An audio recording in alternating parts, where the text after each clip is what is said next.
I'm so happy that I'm finally here. Yeah. Hello, Very everyone. exciting. Yeah. Oh, my goodness. What Thank an you for hanging in there. Oh, no worries. Absolutely. So I'm Yeah. just going to obviously do my little bit of testing that we are streaming where we're supposed to be streaming, and everything is going okay. It should be just fine. Yep. And I'll have one more look. Yep. So our dear guests, we are so grateful to them for all of their great suggestions and their patience earlier. And Thank you.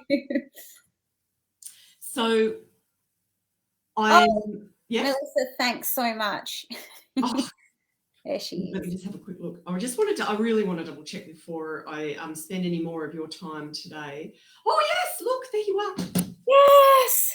So everybody, I'm so delighted to be welcoming Agnesa Simcic, creator of Wholefood Mama, to my page today to share with you all of her wisdom from many, many years of studying and working around health and nutrition in particular.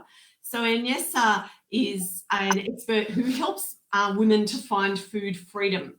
And Agnesa educates and encourages and empowers women to make well-informed food choices that improve their health and their weight and well-being and longevity, and also address some of those family bits of kind of history and burden that we have there as well. So Agnesa, thank you for being here. Thank you so much for having me, and thank you everyone else for putting up with and staying with us.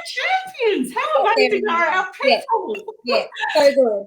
Well, you have so much value to be sharing with everybody today. And I know, just for everybody else's benefit, I met you 5 or more years ago, and it was through the kids and the school community, and I really was standing, from a distance in awe of how you were having such a big impact on the lives of other people, other women in the community, by the different things that you were doing. And can you tell me a bit about what led you to think, I just might start my own business? Well, it's never like just an overnight, I'm just going to do that kind of decision. I've sort of been on this healthy and whole food type journey since I was about 25. Right. So that's a long time ago, almost 20 years now. And really I started because, like so many other women, I had been a kind of yo-yo dieting person all through my teens, binge eating and trying every fad diet that there was around. And I did always carry a little bit of extra weight, nothing, crazy. But what I really had a lot of was, issues that I had grown up with that I always just thought were a normal part of my life. So things like irritable bowel and migraine and skin conditions, and I was chronically allergic. Like I would get a lot of hay fever and allergy and sinuses and stuff like that. And I just thought that was me, like that's just my life. Oh, no, I can hear what you're saying. I know this story so well. Yeah, and it's really common because when you live with something for a long time, you don't actually think that it's different. You just think that that's you. And so at the time, I was actually working, I've got a history in medical publishing, would you believe? So I was working for one of Australia's leading medical journals, and I used to see a lot of books and papers and things come across my desk, and there was just one day, one book I happened to pick up, have a read of it, and just went, wow, that is kind of groundbreaking, and I'm going to give it a go and just see what happens. And it was really back then more just about low GI foods, cutting out sugars, where sugars are hidden. And I really started to change my diet then. And really, like a lot of people, it was for weight loss, if I'm honest, back then. Sure. But what I noticed very quickly was these changes in all of those other parameters. So that bloating and my gut problems kind of just disappeared, PMS, the migraines, like all of the things that I'd sort of just been living with and not realizing they weren't normal. That's incredible. yeah, so they went away, and then that just sort of led me through, to lots of, studying and reading for personal use. And when I had my children, I actually had postnatal depression after my second child, Wow. and that took me a bit deeper into both food for wellness, relaxation, yoga, meditation. That's when I did my yoga teacher training Right, eventually. right. And it sort of got to that point. Then I was a mum. I'm at home. I'm changing careers, and I was like, I love this. This is what I know, and I really want other people to know this too. And that's when I went on and did the formal studies and qualified as a nutritionist, and that's what I do now. That is an amazing story, and I just swear by these not sliding door moments, these moments where it's like a bolt of lightning comes through, and you've had a couple of those moments where you just thought, no, I'm going to go to this level and then to that level. And I know people around me that have the migraines, and I certainly had the wheat bloat thing going Mm-hmm. on. Oh my God. And so it's amazing to hear that food has such a big impact. And so we're going to talk a little bit about how isolation, 2020 world, people have been indoors. They are surrounded by family and people that have such a big influence on their beliefs and habits. And what can you do? What would you suggest for people around those corona kgs and around what do you do when you live with a family that loves pasta and you know? Well, you're talking to an Italian, so my family loves pasta. And that's been a battle for me. Like, that's so steeped into our culture, pasta and cheese and meat. And I know my mum has dropped the she's crazy bomb a lot of times. Right. However, it's really important when you know that it's for your health, and it's not just about, dropping kilos, it's actually for your health. And when you change the way you eat and you find a different way, a better way, and you feel better, you've just got to keep trying to be, honor yourself, honor your health, and reiterate that to those people that this is not about, being picky about food or saying no to what you've been brought up with, but this is a true real health concern and health issue. And it is for a lot of people. And I think that when you try it yourself and you start changing your ways and you start seeing the benefit, you can then share that perhaps with those other people that don't know or understand, and that's an opportunity.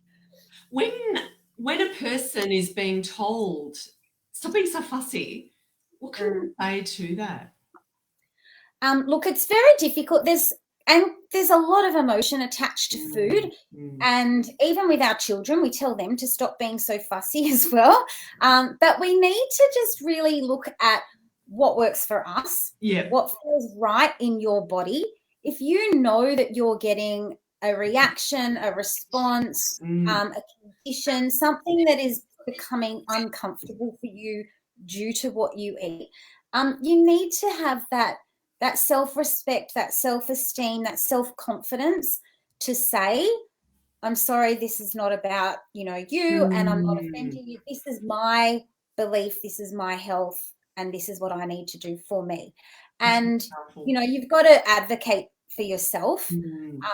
And I think that it is difficult, especially when it is familial and cultural and social, like, eating, celebrating with food, going, we do so much around food. And this is when it becomes really important to just have a few tools up your sleeve, to have some food education, to know what you can choose and what is better options, and just be able to work your way around that without making it an issue, so that you can still have those social interactions and you can still sit down at someone else's dinner table or in someone else's restaurant and, be around food in a way that is social and cultural and accepted, but know what you can choose that's going to support you without making an issue of it to other people. It's complex, isn't it? Because that thing of how Western, I'm thinking white bread, pasta. They're all on the menu all the time, and sugar. And I know that it's not 100% black and white, but there is a lot of stuff that we are probably better off not eating, and that other cultures, it sounds terrible, but a lot of others do it better in some way, don't they? That the body, it's more aligned with their bodies, what their bodies are called. Absolutely. Like if you look at any culture outside our Western, and really it's been since industrialization, Right. more machinery to produce more food, more packaging, more ways to preserve food to keep it on a supermarket shelf longer, more ways to ship food so that, you know, it can stay fresh in transit, more ways to feed a lot of people at the same time. So it's really that industrialization and commercialization of food that has actually changed what we eat and changed the food itself from what really is food to something that resembles food but maybe isn't quite you know what. And that's why I work with Whole Foods, because it really it's just food. There's nothing, you know. And if we look at most other cultures, and unfortunately the Western way has crept into a lot of other cultures, and there's a big thing in India, because Indian food is, you know, very traditionally, you know, highly plant-based, lots of legumes, lots of lentils, beans, pulses, rices, vegetables. But now that Western stuff is creeping in, and they have a very big problem with diabetes and heart disease going through the roof in a very short period of time, as these people who've been on this very healthy diet for most of their lives are now coming in, and they can't process our food the way that we do, and it's causing a lot of problems.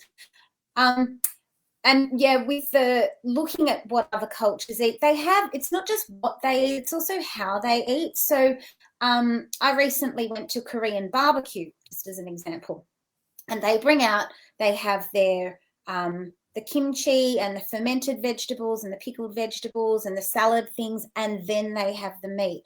And even in just eating in that way, eating those things before they eat the rest of the food prepares the body. It starts the digestive process. It starts creating enzyme release so that when you get to the meat part of the meal, your body's ready to digest that. It's more prepared. The food goes down more easily and comes out more easily. And so, yeah, there's all these things in traditional cultures that it's just built into the way that they eat and what they eat, that is much more in touch with their bodies, with their nature, and with the scientific way that your body actually needs to process food.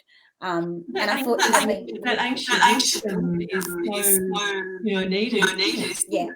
Yeah, and lost, unfortunately. And it's a real shame when we look at traditional cultures like, you know, I mean, the Japanese are another really wonderful example. They have such, you know, lower levels of almost every disease in comparison to the Western world, and such a good, when they're eating their traditional diet, it's a really basic plant-based whole food diet. And I know everyone's probably heard of the Mediterranean diet as well. So looking at those foods from Greece, Italy, to, you know, those sort of areas. Unfortunately, in those actual areas, they're no longer eating in those patterns. They're eating a bit more the way that we do. However, when they are eating in those patterns, that particular diet is absolutely associated with reduction of all types of, you know, modern chronic illness, heart disease, diabetes, you know, type 2 diabetes, high blood pressure, all of those things, arthritis that we kind of think are normal now. But, you know, it's such sad news. But that whole thing, we could talk all day about how things becoming a big business and industrialization has such a negative impact in the long run, like the big pharma industry, it's out there now, and how ancient ways still have so much value. And tell me a little bit about inflammation and food and what we're born with. When you So get there's cold, a couple of, there's a few different issues in there. So Mm. inflammation in general, inflammation is a good thing. You know, Mm. you cut your arm, Okay. it's bleeding. You need you know, an inflammatory response to Right. go to that area to bring in protection so that you don't get an infection, to reduce the bleeding, you know, and to control that area. So you'll get the swelling and the redness and the pain. That's a warning to you. This is dangerous. This is a problem. So there's all these reasons that inflammation is good in certain situations. So the same as when you get a fever, that's a type of inflammation. It's because your body is in pain. Something's attacking you. Your body's sending this massive response to heal that and to correct that. And so, yes, there is inflammation rising. But what needs to happen as well is that the body needs to know when to stop. And when we talk about chronic inflammation as opposed to acute inflammation, it's when the body no longer stops that inflammatory response. And so you won't always be inflamed to the point of a, you know, fever or, you know, a massive rash or something like that. But there's this chronic underlying level of inflammation, which just means there is more active inflammatory mediators in the body, and they cause problems. So it will depend on what area in the body that they are. So gut inflammation is a big one. A lot of people have very inflamed lining of their gut, which comes from so many different things, but including poor balance of gut bacteria, maybe different medications, alcohol, all sorts of things. But that chronic inflammation in your gut can lead to things like irritable bowel and bloating and pain and cramps and all of those. And they're just signs, are they? Like signals to stop. Again, it's the warning signal of your body, which is part of the, you know, reason that we become inflamed. It's to, you know, sing out to you, there is a problem here. And again, like what I was saying to you with those signals that I used to have, sometimes we don't listen to those messages because it's just normal to us. We don't know different.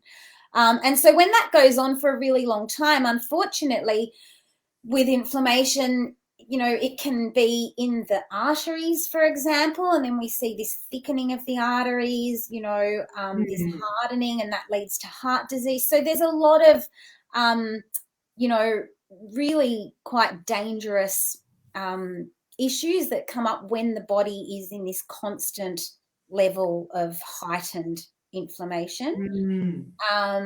And think about when we're told, you know, when we're young, because your dad's got diabetes, type 2 diabetes. Is it preordained?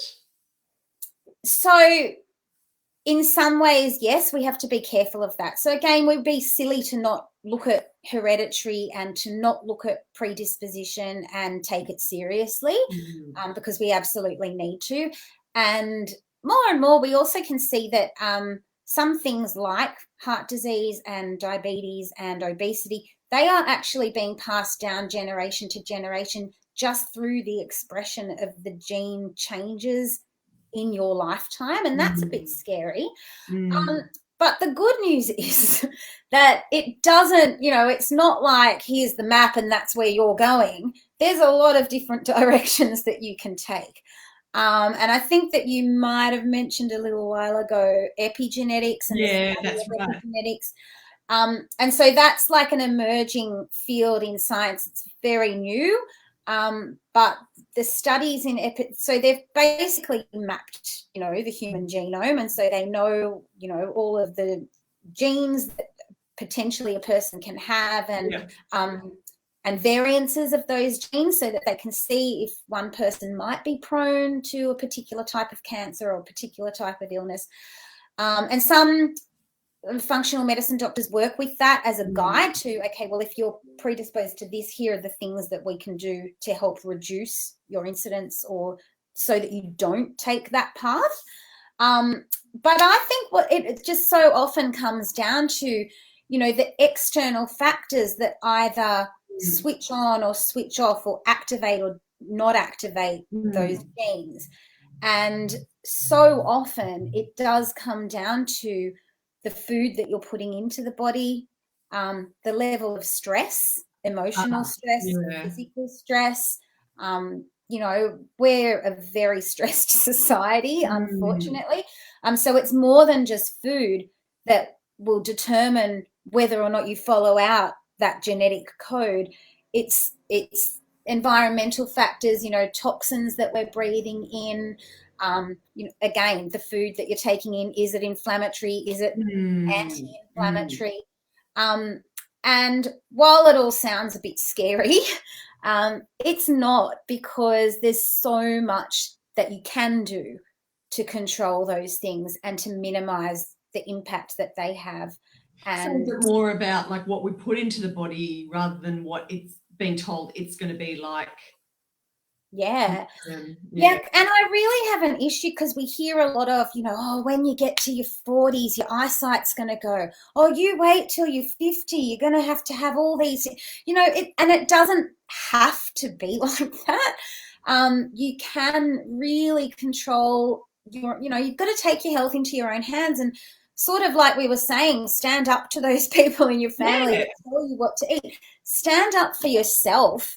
If you're choosing the right foods and you're, having less things that inflame you, more foods that reduce inflammation, that you're looking after your stress, that you're managing, whether it's yoga or meditation or getting more sleep, there are so many, or just building healthier relationships, or getting rid of an awful job that, causes you stress. And then there's things that you can do in the home, like getting chemicals out of your home cleaning products and not using chemicals on your skin. So there are so many things that you can do to help yourself, rather than just accepting this thing of, oh, well, that's what happens when you get old. Oh, that's what happens if it's in your family. It's not that simple. There's a lot you can do to help yourself. Yeah. And so where does a person begin? Is it about, it's not about doing a diet. It's something different, isn't it? Yeah. So I really don't like that whole concept of dieting, because, and often a lot of people do diets, and I see this a lot. People come to me, they've been on, the paleo diet, the keto diet, there's so many. Now it's intermittent fasting that everybody's doing. And that does have some really, it does actually have some really amazing benefits when it's done properly. But I also see things like, these meal replacement shakes, and because everyone's trying to go for that magic bullet of weight loss, but it's not really just about weight loss, it's about that health. So that's why I kind of do the whole foods as my first port of call, because when you eat a whole food diet, which is not a diet but the type of food that you eat, it just means that you're eating less chemicals, you're eating less preservatives, less artificial colors, flavorings, additives, hormones, antibiotics, all of those things that we add to the food. You're eating just more real food. And with that just simply comes all of the vitamins and minerals that you actually need to make your body function. All of the enzymes and things that you need, again, to make the body do what it's supposed to do. You get a lot of fiber, you feed your gut bacteria, you look after your digestive tract, you're able to support the liver to cleanse itself and to cleanse the blood more efficiently, to remove hormones that are not used anymore more efficiently. Your bowel function works better. So when your bowel is working better, you're getting waste is coming out of your body. So really just using whole foods as a start point really just tackles so many different parts of the health puzzle. And the more that we can incorporate that into our regular diet, rather than it being a fad or something, because it's not a fad, it's just a simple, clean, holistic way to eat. And it has so many benefits. And so how do you do this for women all over the world? Like, you're online in your business now? Yep. So as a nutritionist, I do it one-on-one with some people. And usually when I'm seeing people one-on-one, that's because they actually have a problem to deal with.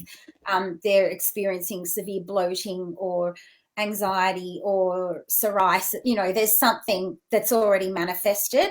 But by and large, just when people are wanting to learn about whole foods and change their diet, I run programs.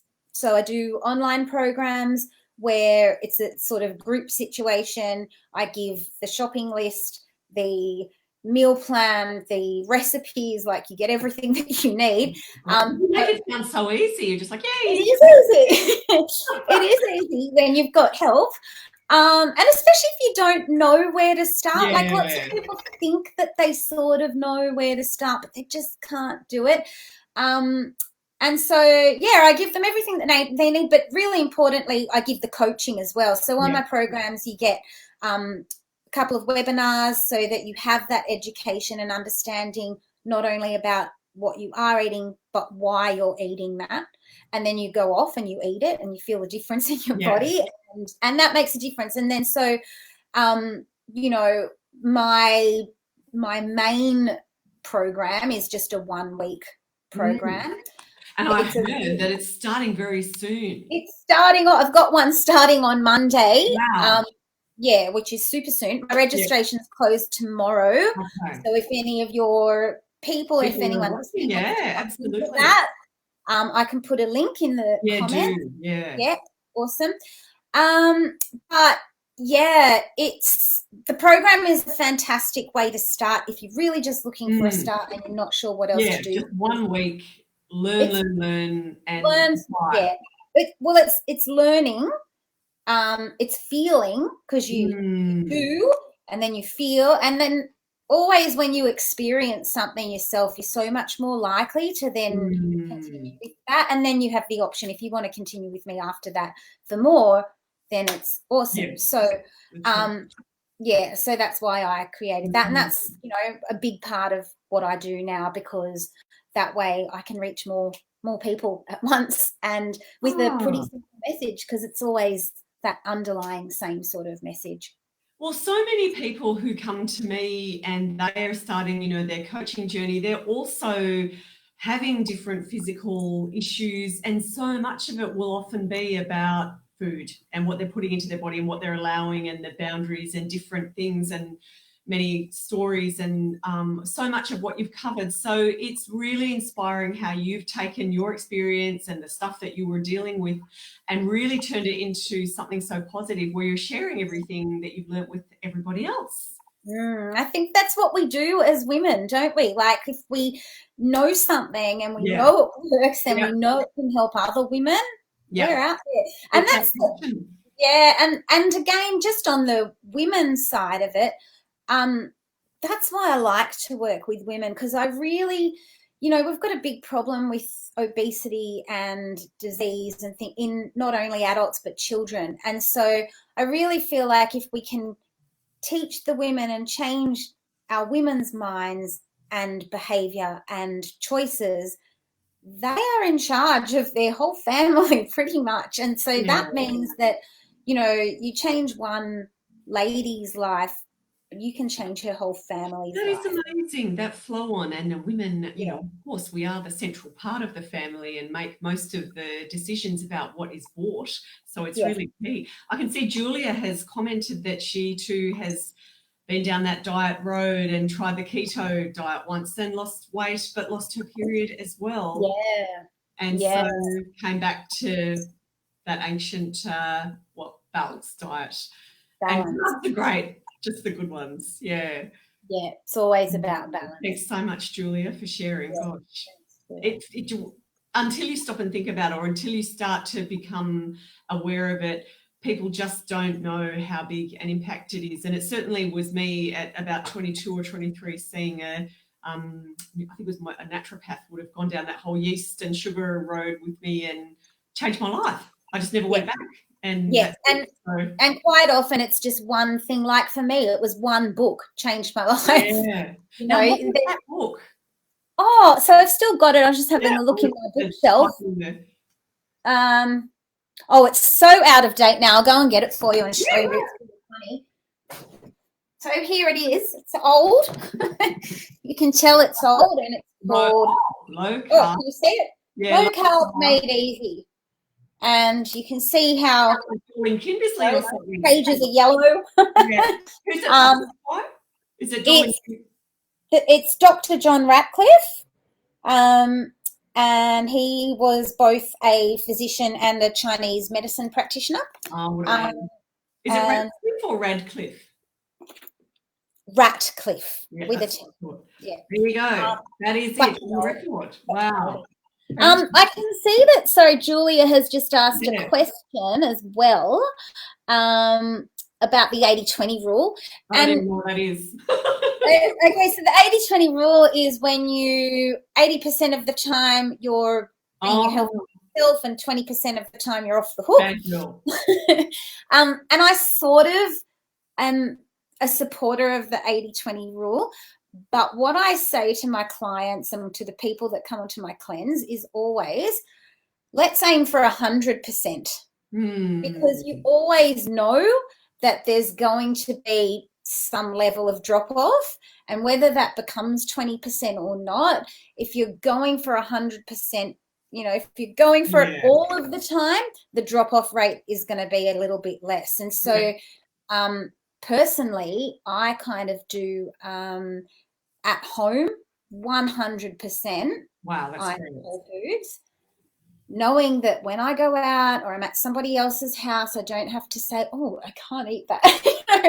And I would say no to everything, because there's going to be wine and then some chocolate dessert, and I remember going to a yoga retreat, and their desserts were made of like sweet potato chocolate cake, and I mean sweet potato is probably off your list, but I don't know. No, it's on the list. I love it. Okay. Yeah, I mean, I was amazed that we could have a vegetarian dinner and this massive pudding or two pieces. We're not allowed to, but like you could digest it, and it can be done. So it all comes down again to those ingredients, like what's going into it. Yeah. Absolutely. So, look, I know that we're a little bit short of time, and we had a rocky road getting here, but we're here, and it's been such an absolute blessing for us to have all of your wisdom, and my God, you've just shared so much valuable information, and we please do add the link to where people can find out more about your work in the comments. And I absolutely will. Are there any other questions that you have for me, or does anybody else have questions for me? Don't want to miss anybody. Do you know something I know about is everyone's eating collagen, and what's all that about? That's the latest thing. It's even that's funny. I keep getting asked about this. So collagen is, at the end of the day, it's just protein, like a type of protein. Collagen is the most abundant protein in the body, and one of a little bit of a yoga-ish collagen fact is that if you've ever done yin yoga, in yin yoga you're stretching your fascia, you're nourishing the fascia, and the fascia is kind of like, if you think of it like a web that literally encases everything, like your bones, your organs, your brain, and it connects everything. So it's kind of what holds your whole body. And it's interesting, completely different area, but it's the fascia is thought to be why you can have a pain in the shoulder that shows up elsewhere in the body. Yes. Oh my gosh. Because of this connection. And so it's really important, obviously, to have enough protein to support that fascia, enough collagen. It's mostly made of collagen to support that. But protein wise, we all eat enough protein as it is. So, again, Western diet, we get a lot of protein. You don't necessarily need to be adding extra protein or even one specific type of protein, which is the collagen. Bone broths have been a really popular thing, and one of the reasons they're very high in collagen, and as we age we do lose some of that collagen in the body, and that's when we talk about It's always in the beauty products and the skin products. Can it actually pump up your skin externally? I don't know. But yeah, we do want to make sure that we're getting enough good quality protein in the diet, but you don't necessarily need to add, extras or specifics. I would just, again, the whole works better as a whole. They all work better together. And that's, collagen included. So I just wrote a question to you. My last one is, I've had no success, 0 success rate. Sneaky trick, okay? Oh.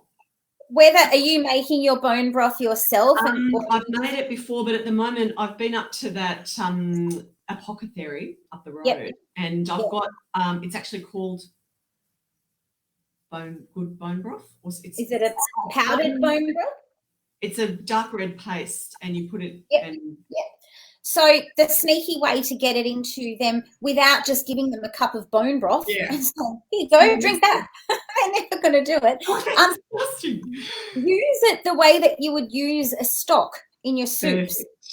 So if you make chicken soup, if you make minestrone, if you're making, like even a pumpkin soup, add the bone broth in as, as or with the stock that you use.